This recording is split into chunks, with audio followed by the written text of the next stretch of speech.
and Harvey Berman giving me my program at the start. They were and are true visionaries and great mentors. They were also the recipients of the 2003 Spurwink Humanitarian Award. It is my great privilege to welcome Harvey to this stage for this platform, this room, as he presents the final Humanitarian Award to Troy Brown.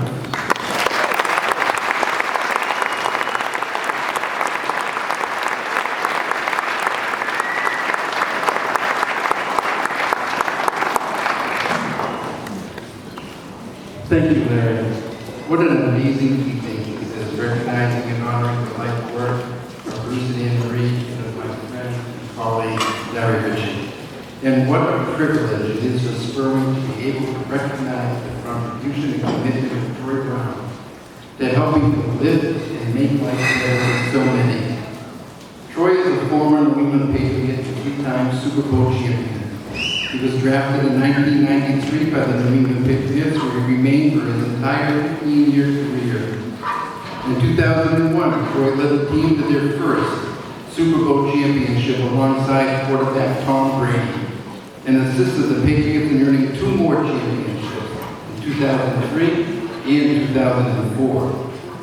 Troy is tied for the franchise record with 3 punt returns for touchdowns and breaking the franchise record for yards per punt return average.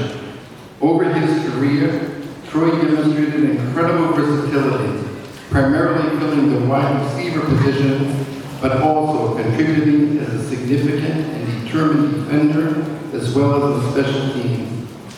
Who will ever forget the golden moments of Troy's career, including the 2001 AFC Championship game, where he caught a pass against the Giants while sitting on the ground.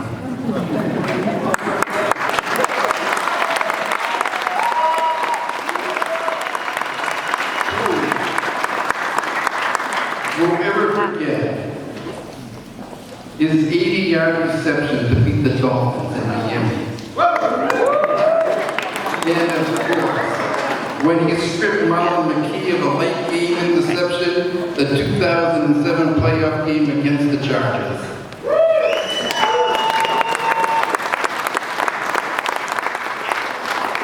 He was idolized by our own kids, not only for his inspired play, but also for having the heart of a champion. His jersey was prominent in our living room throughout each season. I can still hear the joyful scream of Troy Brown after yet another game-changing play, often punctuated by a brother-to-brother phone call to share the excitement. Troy is the second longest playing Patriot in history, retiring from football after 15 seasons with the team in 2008. He ranked second in franchise history for both receptions and receiving yards. As we say at Spurwink, he has truly gone the distance for his team. His retirement has brought other golden moments as well. When he announced he was leaving the game, his 10-year-old son, Sermon, asked with tears in his eyes, "Daddy, if you love the game so much, why are you leaving?" Troy answered him as a wonderful father would, honestly and lovingly. "I'm 37 years old. My knees are supposed to hurt. My hip is not in such great shape. I can't run as fast as I used to. So I have to move on and create other goals and do other things to achieve." And so he has. Troy has continued his legacy by giving back to those in need. He is a critical part of the Child Development Academy at his beloved Marshall University. He is involved with hospice in Huntington, West Virginia, and he has been active in youth sports. His recently penned book about his life experience, Patriot Pride, My Life in the New England Dynasty, shares his story of persistence and perseverance. While we recognize Troy tonight for his football career and community engagement, it is also his personal story that we are honoring. Troy came from a modest background in South Carolina, but persevered through the junior college football system to earn a spot on the Division I Marshall University football team. At several important junctures in his life, Troy was supported by someone, a grandparent, a coach, a team leader. All who saw the potential in him. They saw not only his talent on the field, but also his character traits of persistence and perseverance. Troy embraced these opportunities to create a new life path. To echo the words that Robin used to describe Samantha in the film we just saw, he picked up the ball and he ran with it. Troy's story is not unlike the stories of the children in crisis that Spurwink serves. They also need someone to believe in them, to see their potential, to offer them, as we say at Spurwink, unconditional positive regard. Just as Troy had those people for him, these children deserve a champion as well. His friends have captured his character, saying that for Troy, it's not about him. It's about what he can do to make those around him better. He leads by example. He has great integrity. He is humble, grounded, selfless, and unconditionally devoted to his family. Tonight, I am very honored to present the 2016 Humanitarian Award to number 80, Mr. Baker.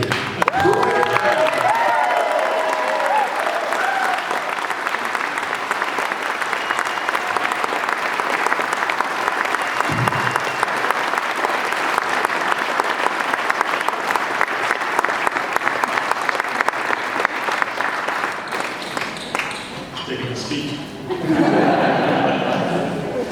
I can win it a little bit too. But thank you, Bobby. Thank you, everyone here supporting this great organization. Thank you for Spurwink for honoring me with this great award. I truly admire what Spurwink stands for, going the distance. Going the distance for those in need, for children who really need a positive life in their lives. Children who come through traumatic situations, poverty, domestic abuse, substance abuse, and unsteady home lives. Many of you either financially support or are directly involved in Spurwink's programs, and I want you to know you are making a difference. Making even more of a difference than you may realize. As a young kid growing up in South Carolina, I didn't have a lot of goals or expectations. You know, I came from a little town, about 2,000 people down in South Carolina, and to tell you the truth, I love my hometown. I was just there this past weekend for homecoming, and it was a great showing. But we just didn't have a lot of kids that aspired to go to college and do other things. We graduated high school, started working in the local factory, making air conditioners, gas grills, those kinds of things. So those are the kind of things that I saw. So if you want to get out of town, you pretty much join the military and got stationed wherever they put you. So that was kind of the goals that we had as a young man growing up. You know, but luckily for me, I had a few people around me that saw some potential in me to do other things. My mom being one of those people, and so I give her a lot of credit for a lot of the successes I've had in my life. And she's helped guide me down that path and kept me on the straight and narrow over all those years. My high school football coach was another guy that kind of saw potential in me. I guess he kind of figured I could be a pretty good little football player. At the time, when I passed first cross, I was in the 10th grade. I was probably all of 5'5", 130 pounds, soaking wet. So I'm not sure what he saw in me, but he did. I guess he had an eye for talent. So. And he took a notice to me and some of my close friends. I didn't have a ton of close friends like that, but he kind of noticed how hard we were. You know, I would, in the summer times, I would go out in South Carolina heat and I would pick watermelons, cucumbers, cantaloupes, and that burning sun. You know, we come in like 5 o'clock, 6 o'clock in the evening, and we start to get our workouts in the evenings after working and picking watermelons all day. And he trusted us enough to give us the key. You know, because he didn't want to be up at 6 in the evening himself, you know, so he gave us the key so we could go in and get our workouts, you know, and these are kind of the little things that you don't realize about people, you know, when you're 16 or 15 years old, you know, just that little bit of trust he showed us that we go in there and do the right thing, you know, could have made a huge difference in the way I turned out. You know, I had a decent high school career, you know, like I said, didn't expect to go to college, didn't expect to move on from high school, didn't expect to go in the military, do something like that, make some gas grills, but, you know, but he had a buddy that coached a junior college football team that ended up giving me a $500 scholarship coming in and play football for at Leeds McCray. And I'll get back to that $500 here at the end of the speech too, because it's pretty significant. So, yeah. But as a kid growing up and then in college, I was always that guy that always pushed myself to be better. You know, after practice, if we had to run 10 sprints, I'd always run another one, just to say I did more than the next guy, and to make myself better. You know.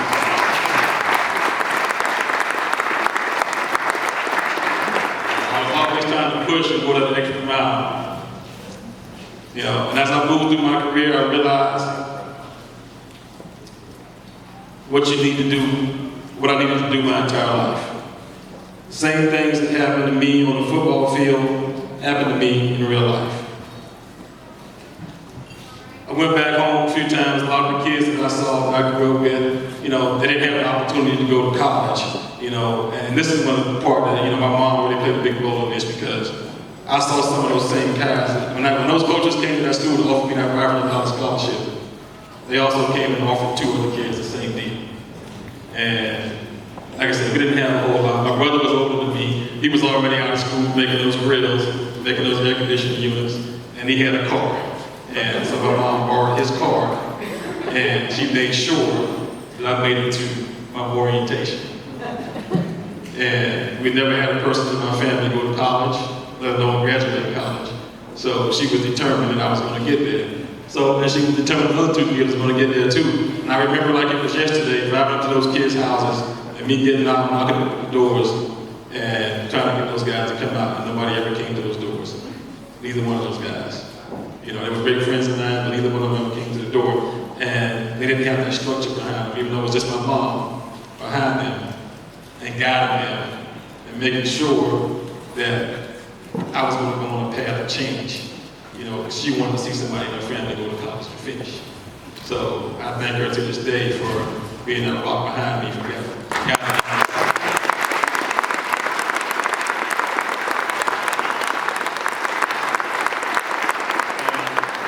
Long story short, those 2 fellows that didn't have those rocks behind them, you know, both of them, and I went back and I used to go back home, both of them were in a long struggle with drug addiction, you know, alcohol addiction, you know, going down the wrong path. And, you know, one tragically lost his life in a car accident, you know, but I think he was on the path to get his life together. And the other one, until this day, is still strung out on drugs. I haven't seen him since I left high school, you know. So, and he's been in that fight. He's been in that fight since the 2nd semester of our senior year. So he was my starting quarterback. He threw 34 touchdowns as a high school quarterback. You know, and he's in that fight to this day, struggling with drug addiction. You know, so that's why I thank my mom for being able to keep me on the right track even when I came home, because that, you know, hanging out with that crew. So, yeah.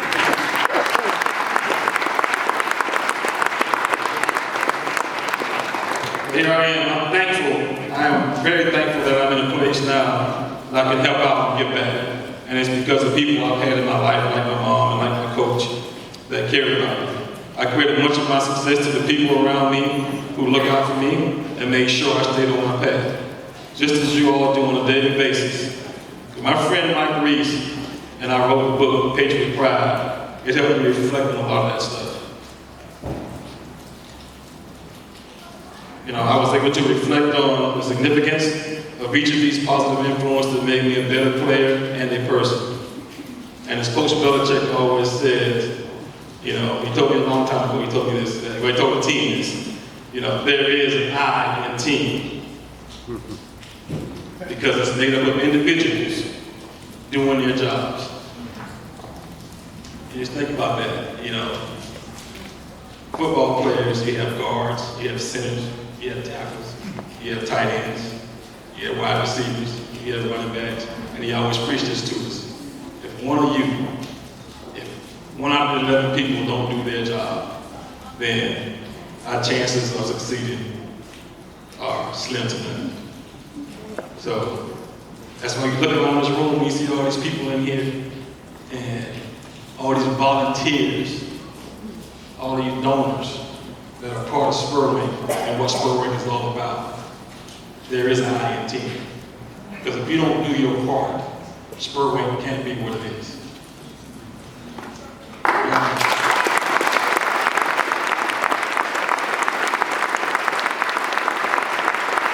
There's absolutely no way the Patriots could be what they are if he didn't coach the way he coached. There's no way they could be what they are if Tom Brady didn't play the way he played. There's no way Tom Brady could be what he is if I didn't do my job, or Russ Roker didn't do my job.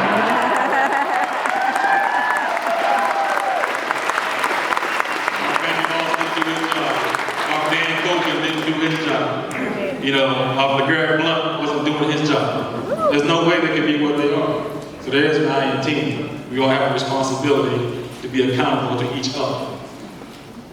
We have a responsibility to be accountable to those who are less fortunate than us. So when I talk about that $500 scholarship I got, think about that. I had no clue what those $500 were going to when I went to college. I had no clue. But it was $500. And they didn't tell me it was $7,500 for tuition. They didn't tell me that. But I showed up anyway. So I took that $500 and they actually gave me $250 when I got there because they split it up first semester and second semester. So somehow, some way, we came up with $7,000 to finish paying for my tuition in a year. But what I'm telling you, I saw those little cards on the table, $100, sponsor a kid. So some of us, it's peanuts. Some of us, it's a huge donation and a huge chunk of our weekly income, our yearly income.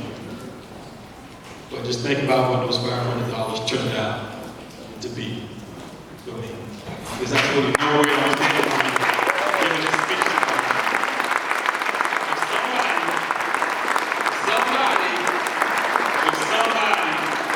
If somebody like you didn't invest in me, I wouldn't be standing here. Woo! And I think about that all the time. I always think about, man, somebody believed in me, you know? I mean, look at the tears because I think about it a lot, you know? And that's what's important. Do you believe in somebody enough to give them $100? It ain't about how much money we can save up and make, and it's about what you do with it. You do something good with it, do something great with it, you know? And Anna gave me $100. I said, give $200. I think we can afford it. You know, we will be okay. If we just invested in somebody I've never met before, somebody I may never meet. We just invested in it. Because I read about all the great work that Spurwink does. I mean, I think it was 6,000 children and families, whatever it may be. It's a lot.